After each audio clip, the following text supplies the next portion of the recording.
En este capítulo vamos a ver el tema de la atención puesta en el otro, lo cual nos lleva a posicionarnos en una función muy especial que tiene el cerebro humano, que es la capacidad de registrar no solo a través de los sentidos a las personas que están con nosotros, sino conectarnos emocionalmente con ellos.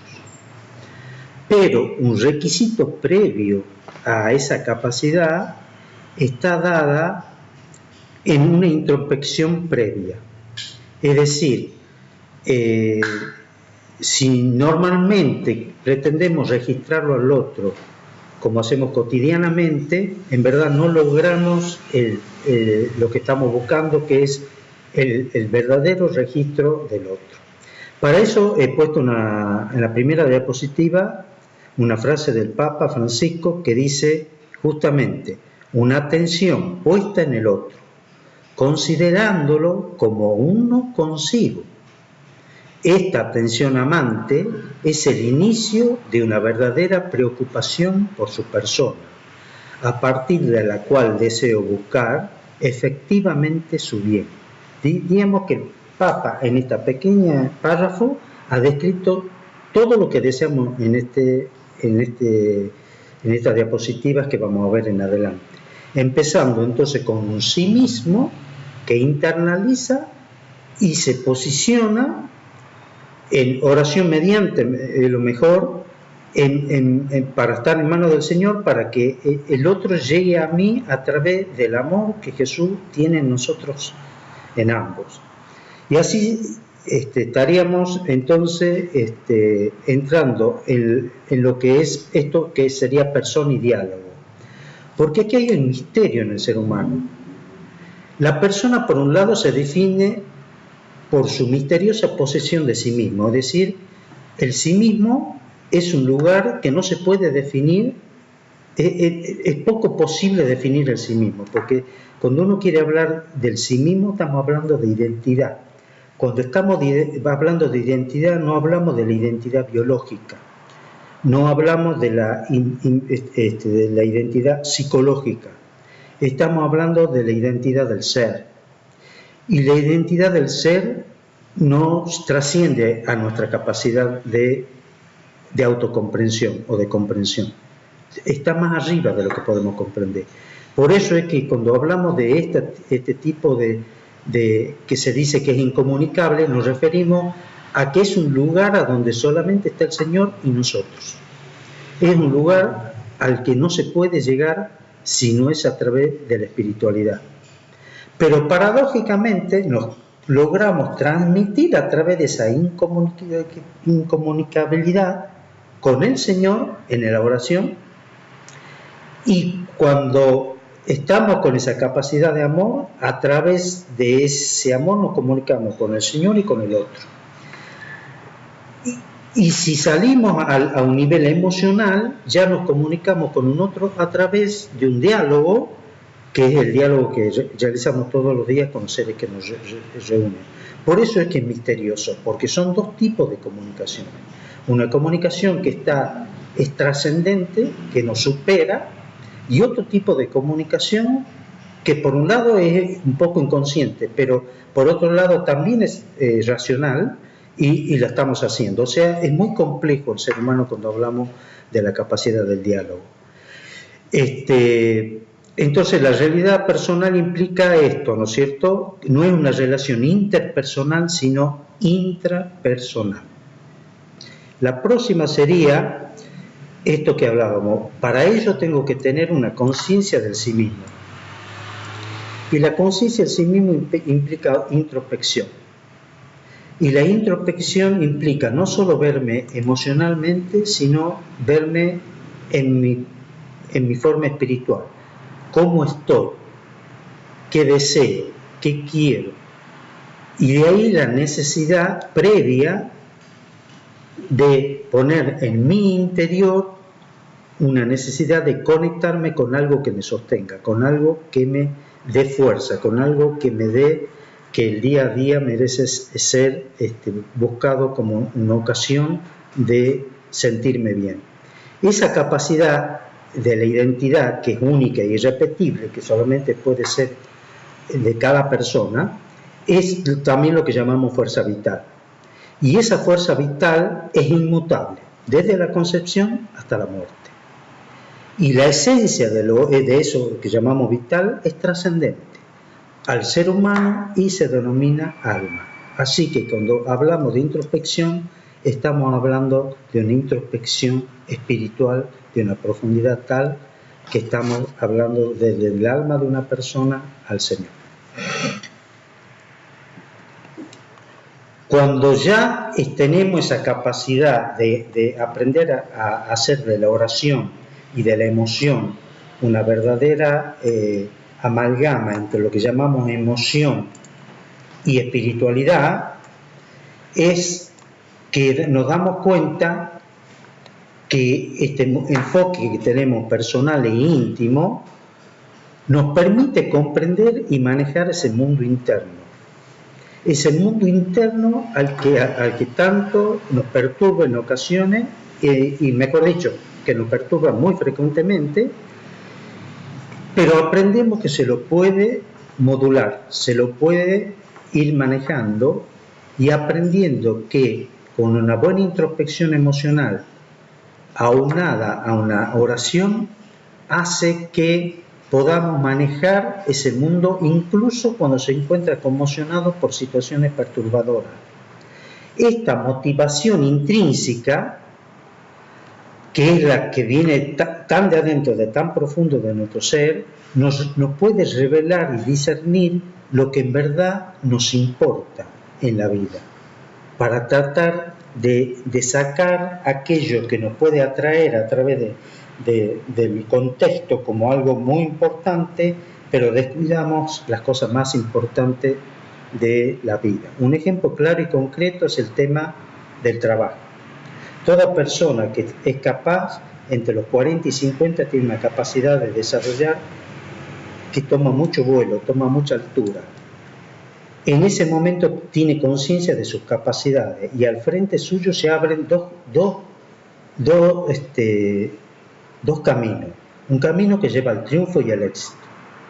El triunfo y el éxito en nuestra sociedad actual está muy ligado al tener y al gozar y al disfrutar de los bienes y de toda la tecnología que nos permite, lo cual está perfecto. El tema es que el tiempo no se puede dividir más de lo que está, y cuando nosotros dedicamos demasiado tiempo a que lo profesional ligado a lo económico, al bienestar económico, estamos sacando de algún lado ese tiempo, y ese tiempo lo estamos sacando de lo que importa de veras, que son los seres que amamos, lo que es la oración, lo que es actuar en comunidad.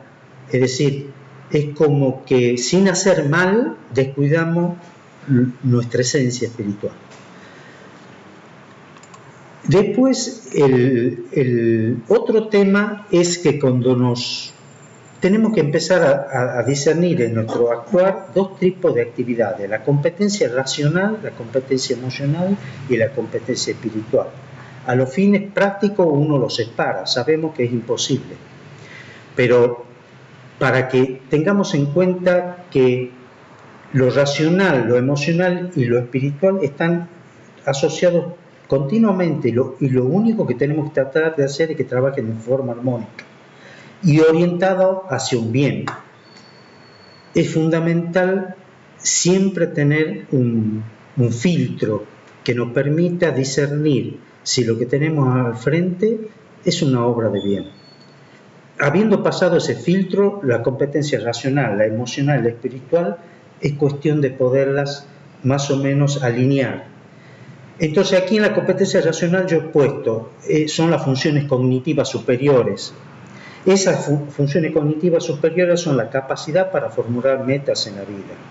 Es decir, ponerse metas y en aras de esa meta hacer una planificación respectiva que sea viable y que se pueda cumplir en tiempo y forma. Después, usar esa planificación con todas las estrategias para lograr estos objetivos buscados. Después ver las habilidades. Si esas habilidades implicadas en la ejecución son simplemente personales o estoy necesitando de terceros. Ahí es fundamental empezar a ligar con las otras partes que tienen que ver con lo emocional, de saber pedir ayuda, y con lo espiritual, saber pedirle a Dios, porque no siempre, el ego siempre nos juega en contra y muchas veces nos hace creer que estamos asumiendo obras que están a nuestro alcance y en verdad no están a nuestro alcance. El tercero, el reconocimiento del logro o del no logro. Y ahí quiero insistir un poquito en algo. Nos educaron a que el logro es el objetivo en la vida, recibirnos, estudiar, sacar buena nota, portarnos bien, etcétera, etcétera. Y se nos ha insistido muy poco en el camino. Cuando no insistimos en el camino, le estamos dando al logro o no logro, lo estamos despersonalizando al acto. Porque partimos de que todos tienen que recibirse, todos tienen que cumplir, todos tienen que lograrlo. Si los otros lo logran, ¿por qué vos no lo vas a lograr? Y el camino es en verdad lo que nos forma como persona, no el logro. El logro nunca formó una persona. Nadie logra ser algo porque lo haya logrado. El camino, la forma, la manera, todo ese esfuerzo que puse en juego para llegar al logro es lo que a mí me hace que yo tenga personalidad. Entonces, es muy importante que este concepto después lo volquemos cuando trabajamos como operadores terapéuticos con los seres que estamos acompañando. La próxima sería la competencia emocional, que es lo que ya decíamos antes. Primero, tener introspección, que es el autoconocimiento. Capacidad para identificar las emociones. Y digo esto porque muchas veces nos llamamos de la primera emoción, es decir, yo puedo estar decidido que estoy enojado porque un amigo que tenía que venirme a ver cuando yo estaba enfermo no ha venido. Y diría que estoy muy enojado. Pero si me empiezan a preguntar, seguramente digo, sí, enojado y además frustrado, porque nunca hubiera operado de él cuando yo hice tantas cosas por él, por ejemplo. Desilusionado, también estoy desilusionado. Y además tengo mucha bronca y seguramente voy a actuar en algún momento para decirle todo este enojo que tengo encima. Entonces, de golpe, en este tema de identificar las emociones, nos olvidamos de hacer introspección, porque la emoción, si para algo está, es para que yo haga introspección. Y la primera introspección es ¿por qué? ¿Por qué será que mi amigo no vino a verme estando yo enfermo? Y ahí es fundamental tres posicionamientos que tenemos que tener. Quizá el otro no pudo. Y no es que no pudo porque no tuvo tiempo, no pudo porque muchas veces los dolores nos embargan. Y cuando los dolores nos embargan con tal magnitud que ir a ver a un ser que quiero, ser que mi emoción, en vez de ponerlo bien, le va a traer una carga extra. Y yo pospongo el ir a verlo, no porque no quiera verlo, sino porque quiero estar más fuerte para poder verlo. Entonces el por qué y el para qué son fundamentales. El no pudo, el no supo cómo y de última el no quiero para hacer una buena introspección emocional. Después el hecho de modular en las emociones, es decir, Gustavo, ¿por qué te enojaste tanto? Quiere decir que cuando vos lo diste, no lo diste por amor. Porque vos estás esperando ahora que él con la misma intensidad, con la misma dedicación, te estás poniendo como regla o como testigo de la respuesta de tu amigo. Aprender a posponer el deseo. Mi amigo no estuvo hoy, capaz que está mañana. Voy a ver si lo llamo, capaz que no está bien. Aprender a controlar ese impulso, que ya quiero cortar, siguiendo con este ejemplo de idea, cortar comunicación, no lo voy a hablar, no lo pienso saludar para su cumpleaños, etcétera, etcétera, etcétera. Después el tema de la ansiedad.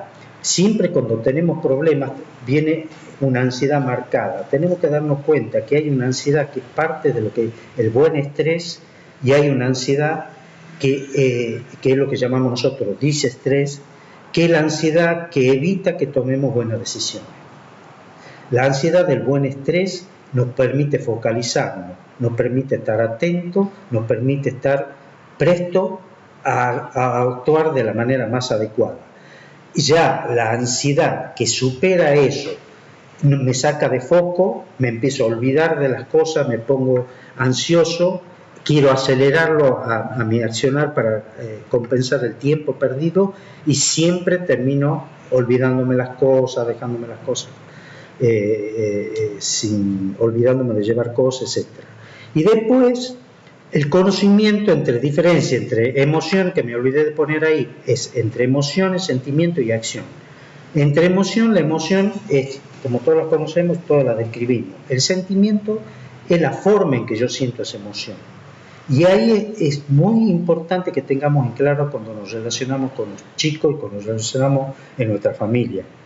Porque la forma que a alguien le duele algo, nosotros sabemos la emoción que tiene, no sabemos su sentimiento. Su sentimiento es subjetivo, está íntimamente relacionado al significado que le da al contexto, a la persona y de lo que estamos hablando. Cuando un niño nos dice, papá, se me rompió mi juguetito, y uno dice, no te preocupes, hijo mío, te voy a comprar otro, uno confunde emoción con sentimiento. El chiquito me estaba diciendo que su caballito, su juguetito, se rompió. Y ese es imposible de reponer.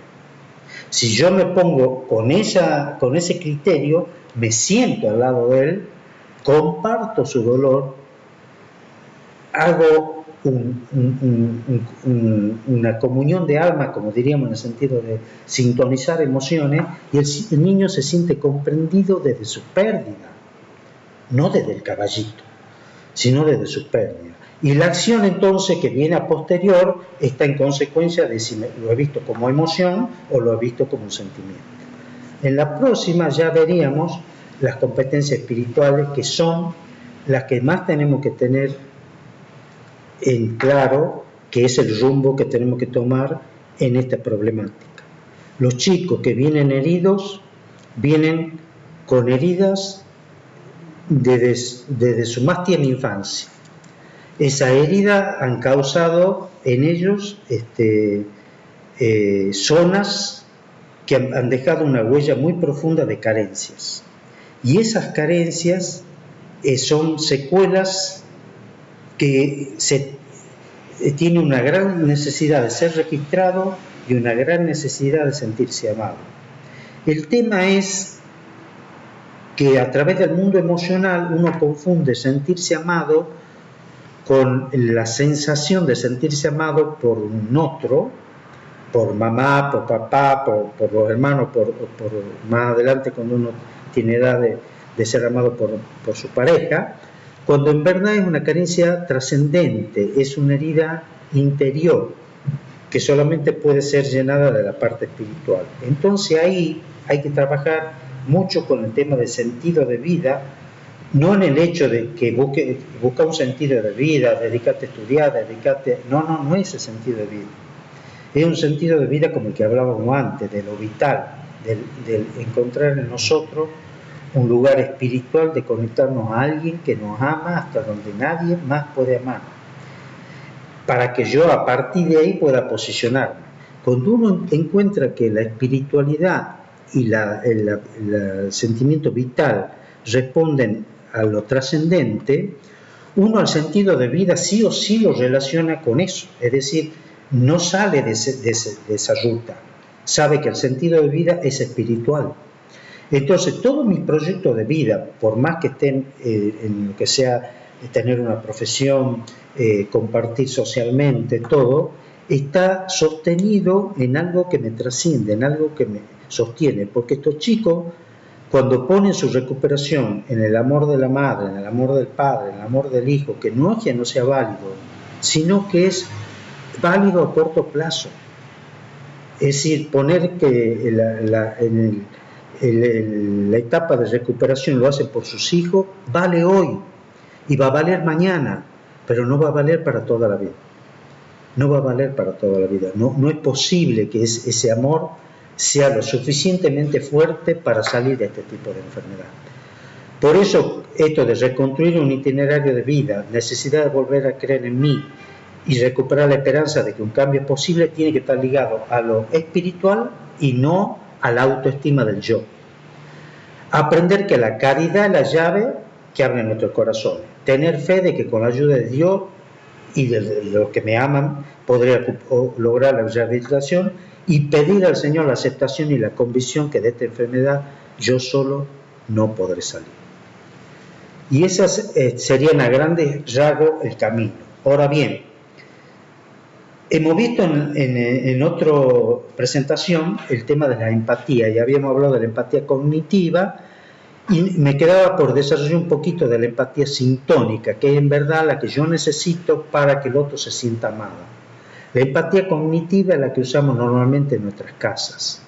No usamos la empatía sintónica, salvo en momentos de oración, en momentos de comunión de alma, en momentos donde un amigo muy querido no está bien y nos acercamos a ello, o en momentos de alegría cuando compartimos con seres que sabemos que nos aman, momentos felices.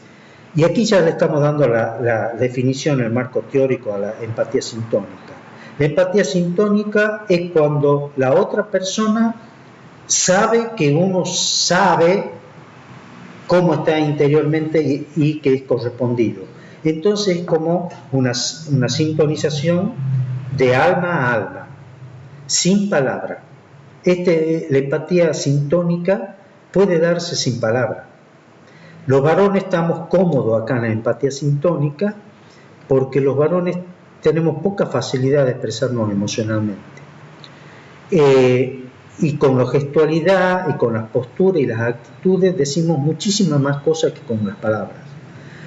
Pero hay que darle palabra a esta empatía sintónica para que la termine, porque la palabra es básica para poder conectar lo espiritual, lo emocional y lo actitudinal. Pero me refiero a que la empatía sintónica llega al otro a través de las neuronas espejo sin necesidad de las palabras. De lejos. De lejos uno se conecta con el otro y ya sabe del otro.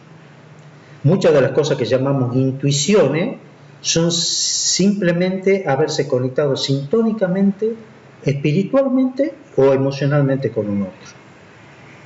Si lo hacemos de una forma muy armónica, llegamos a lo que llamamos sincronía, a donde el tiempo del otro y el tiempo mío son uno solo. Y eso nos permite verdaderamente disfrutar en plenitud. Y eso lo hacemos cuando estamos, por ejemplo, con el Señor. En oración lo que buscamos es la sincronía. Y en ese momento es cuando sentimos paz. Porque mientras no logramos que nuestra emoción se ponga en sintonía y después en sincronía con el Señor, no logramos ese amor, esa paz que sabemos que existe, pero que no siempre estamos ahí, en ese lugar que quisiéramos estar, que es el lugar de la sincronía junto con el amor. En la próxima, que la empatía compasiva está referida a la capacidad ya no solo de yo y un otro, sino yo y mi comunidad. Es cuando empezamos a pensar en el grupo de personas no solo como un grupo, sino como un equipo. Y a partir de vernos como un equipo, empezar a transitar un camino donde el otro me interesa desde que existió hasta lo que está compartiendo conmigo. Me interesa sus momentos, sus alegrías. Acá es donde la parábola del buen samaritano nos está dando continuamente ese empuje, ¿no? De cómo llegarnos al otro amándolo y aún no conociéndolo, actuándolo como si lo conociéramos de toda la vida. Es un sentimiento dual muchas veces o paradojal, muchas veces en el tema de la compasiva, porque muchas veces hay un sentimiento de incomodidad que es la base del dolor del otro, pero al mismo tiempo una necesidad imperiosa de cuidarlo y de protegerlo y de ser uno con él. Entonces como que esa turbulencia que crea el dolor y la angustia la puedo superar Y esto es muy evidente de acuerdo a los perfiles de vulnerabilidad que vamos a ver en otro momento, porque hay perfiles de vulnerabilidad que la empatía compasiva le hace ruido, no por ser buenas personas, sino porque sienten con demasiada intensidad el dolor ajeno, que es el ejemplo que yo ponía anteriormente. Y en la próxima, ya camino a la misericordia, ya es un camino de amor de aquella persona que ya dejó todo lo que es el amor, digamos, mundano, porque está muy metido en el amor al Señor. Es decir, es una vocación verdadera del encuentro con el Señor. Es decir, que todo sea un encuentro con el Señor. Verdaderamente un camino ya vocacional que nos lleva a ser misericordiosos en todos los momentos que podamos, pero sobre todo teniendo la capacidad de humildad, de aceptar debilidad y con serenidad poner en Dios nuestra confianza y apertura para captar las peticiones interiores del Espíritu Santo en nosotros. Ya San Pablo lo expresa en su frase de Romano: el deseo de hacer el bien está a mi alcance, pero no el realizarlo. Entonces, el Papa Francisco, con respecto a la compasión, también nos dice una frase que a mí me agradó mucho y que decía: caridad y misericordia están tan estrechamente vinculadas porque son el modo de ser y de actuar de Dios, su identidad y su nombre. Tremendamente profunda. Y después continúa: es la historia del amor que hemos recibido de Dios y debemos llevar al mundo. Hermosa la frase. Y después dice: cuánto desearía que la Iglesia, cada fiel, cada institución, cada actividad revelara que Dios ama al hombre. Muchas gracias.